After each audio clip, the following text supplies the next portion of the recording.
Si mendoni, pse SBA ka këtë qasje komplet ndryshe nga vendet e Bashkimit Evropian, ku mesazhet e këtyre të fundit janë adresuar personalisht kryeministrit Edi Rama për fitoren e zgjedhjeve, ndërkohë vetë Shtetet e Bashkuara të Amerikës përmes ambasadës mjaftohen me një mesazh kaq të shkurtër pa përmendur konkretisht emrin e Edi Ramës.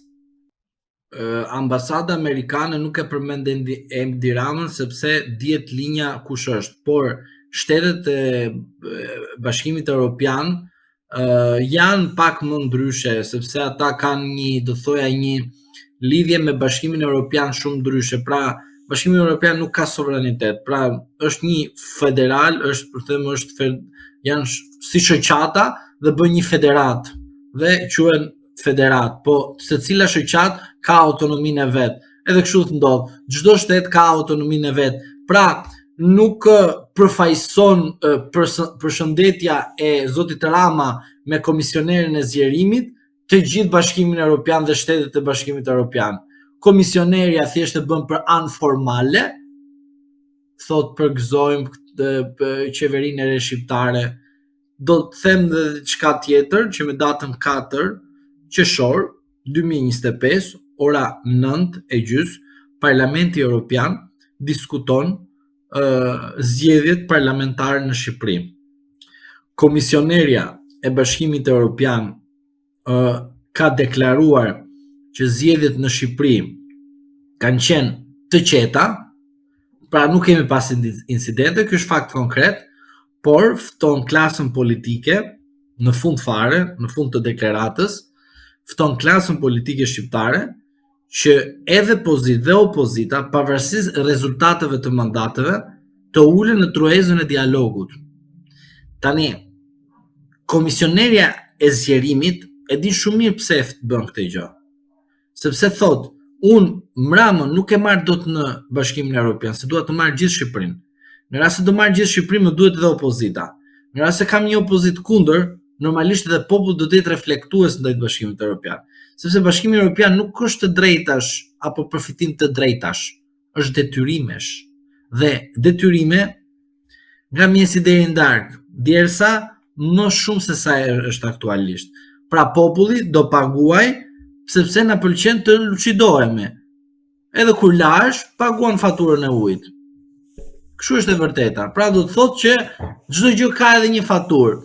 Kjo faturë normalisht do t'i faturohet qytetarëve shqiptar. A vjen Rama e bën këtë, a vjen UFO e bën këtë, a vjen një klandestine dhe na fut në BE, nuk ka rëndësi. Rëndësi është që fatura do vijë dhe do shënohen aty shifrat. Pra do të thotë që përshëndetjet dhe salutimet normalisht do ndodhi. Pra do të thotë erdhi zoti Costa. Zoti Costa është presidenti. Zoti Costa humbi në Portugali partia e tij socialiste dhe morën partitë e djathta morën pushtetin. Zonja Ursula von der Leyen është ajo tha që po Shqipëria përpara dhe kështu.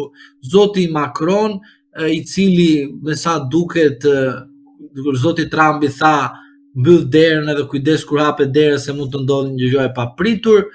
Edhe tani të presësh nga ai thot për integrimin edhe për dhunën në familje, unë herës tjetër kur të vi në Shqipëri do të çoj do një mesazh dhe them të lutem na fol për dhunën në familje në Shqipëri dhe në raport me Francën. Imagjinoni kush janë ata të cilët na qeverisin Bashkimin Evropian. Po ju mendoni se do të kishim Bashkimin Evropian siç ka qenë atëherë me emra historike, njerëz që kishin integritet politik edhe bënin politika në Bashkimin Evropian. Këta që janë fut tani pas Covidit, pas izetës, këta janë keq fare këta kanë ikë fare, këta i ka bërë vaksina kështu duke fol me veten. Edhe dua të them edhe diçka tjetër, gjithmonë në prezumimin e pafajësisë, sepse unë nuk mund të cenoj atë që është e vërteta, pra për mua pavarësisht kush ka bërë një vrasje apo një krim, prezumimi i pafajësisë është derisa të provohet me vendim të formës prerë, themi gjithmonë. Tani që solla këte vaksinat, ka një rast që mediat tona nuk e trajton, për mediat e botës e trajton, po flasin për Bashkimin Evropian. Zonja krye komisionerja, e cila thot përgëzoi Shqipërinë për arritjet, për reformën, për transparencën, për llogaridhënien dhe gjitha këto, është dënuar nga gjykata e drejtësisë europiane për mos transparencë dhe për mos llogaridhënie të një institucioni të lajmeve ose të gazetave, të medias në tërësi, New York Times, ku i ka kërkuar edhe i thot zonja Ursula von der Leyen, të lutem, më thuaj, a ke folur me drejtorin ekzekutiv të Pfizerit, vaksinat? Ajo nuk kthen përgjigje. Dhe ky institucion ankohet dhe gjykata e drejtësisë europiane i thot Ursulas, gjithmonë në prezumimin pafajësisë, Ursula, ti dyshohesh për mos transparencë, mos llogaridhënie dhe dyshime korruptive. Pse nuk e jep të dhënat personit çka ke folë, çka ke thënë? Ursula. Dhe pastaj vjen Ursula këtu që ne korrupsionin e kemi të eliminuar, e kemi vrarë.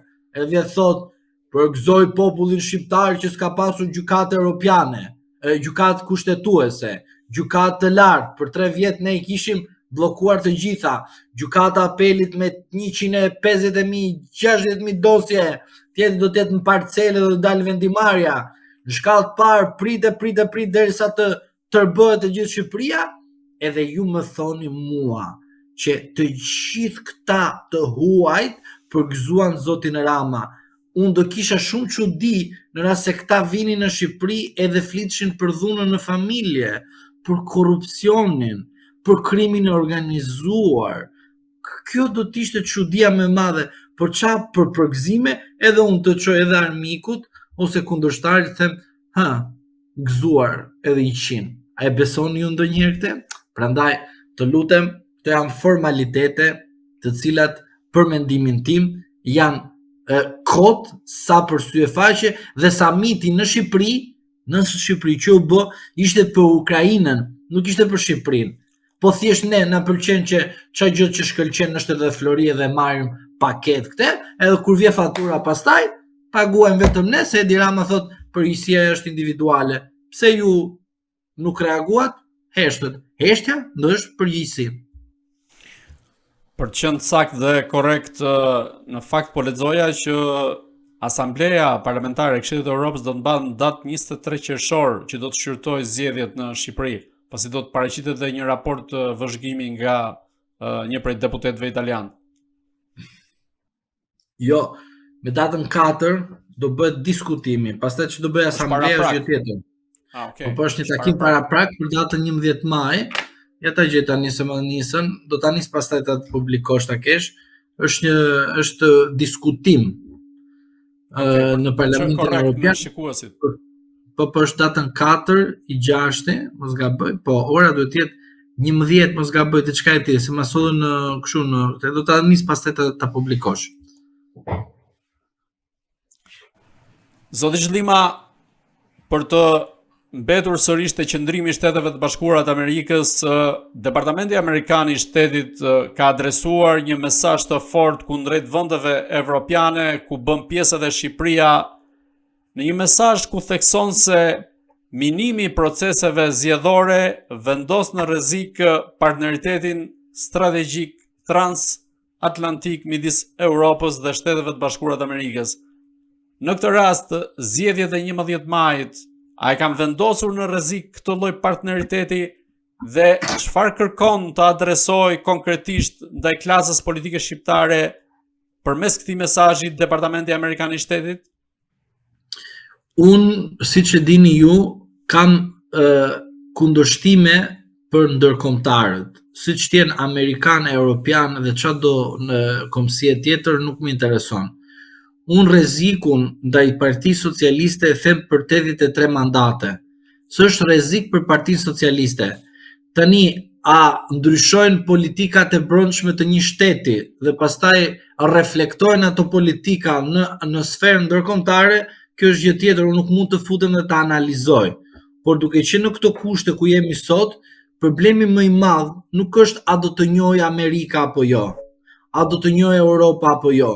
problemi më i madh është që nesër çdo krizë që do kalosh si shtet duhet përballet vetëm Partia Socialiste dhe nuk ka detyrë të përballet as opozita parlamentare, as ajo jashtëparlamentare, sepse Partia Socialiste në heshtjen e saj ka pranuar rezultatin dhe ka kërkuar që të vazhdojë qeverisjen e vendit në vazhdim në shtator e tutje.